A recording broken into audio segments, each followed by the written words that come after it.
No, I definitely didn't. I mean, I would have, as of that Standard Van Doorn remix contest, and as of the success when Sean Tyas, when my original Lift came out, I thought it would be pretty cool to have a career really developing in it, but I didn't really expect it to get this far.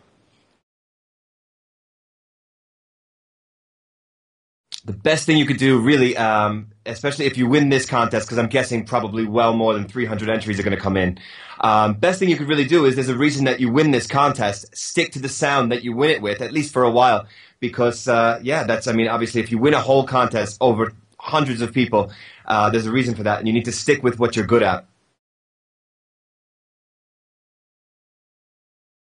Yeah, my sound is actually, I would say, really, really developed a lot. I was just yesterday, I was going through some older stuff, and I was shocked and a bit appalled at the sound quality. So I would say the development for me has always been higher production quality, clearer sound, just a better kick in at the club. The main influences of my sound would probably be like Paul Van Dyke and Armin's type of, when Armin's playing a little bit tougher.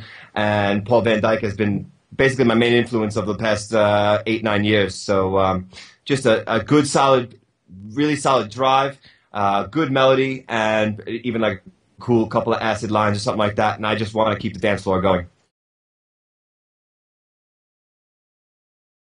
Absolutely. I mean, and the cool thing about when I work with Simon is that our energies are very different in our tracks, but we have the same focus. We want power and energy, but it's the way we do it is slightly different. So that's why when we get together, it's an interesting mix. You got he likes his psytrance elements and very, very cool little edits and cut ups, and I just like good solid bass lines and more just pounding kick drums. And when you mix those two elements together, it gets to be a little bit more interesting than either one of us solo. Probably.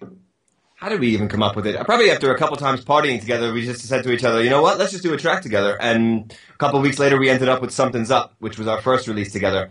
Hopefully, by Trance Energy, we'll have our third release ready to go.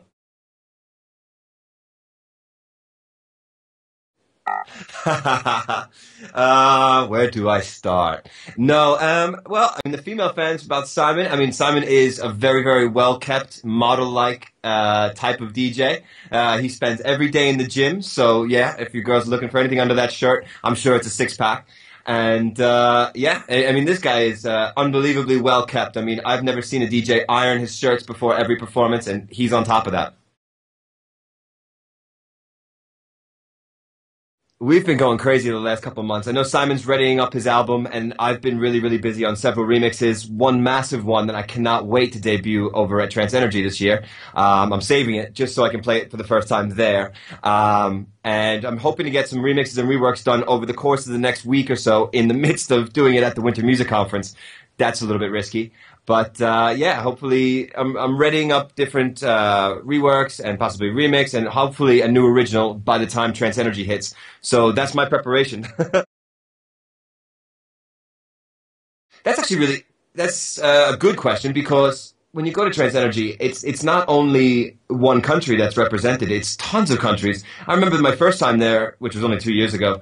I would go there, and if you look across the crowd of 25,000 people or so, you see different countries' flags represented. I mean, very few parties you're going to go to and see this many countries in attendance at one place, apart from the Olympics. So that I find to be pretty amazing. How could you not be? I mean, I think this is undoubtedly the most important gig of my life. So I'm really, really, not only am I looking forward to it, at the same time, I'm anxious and nervous as well.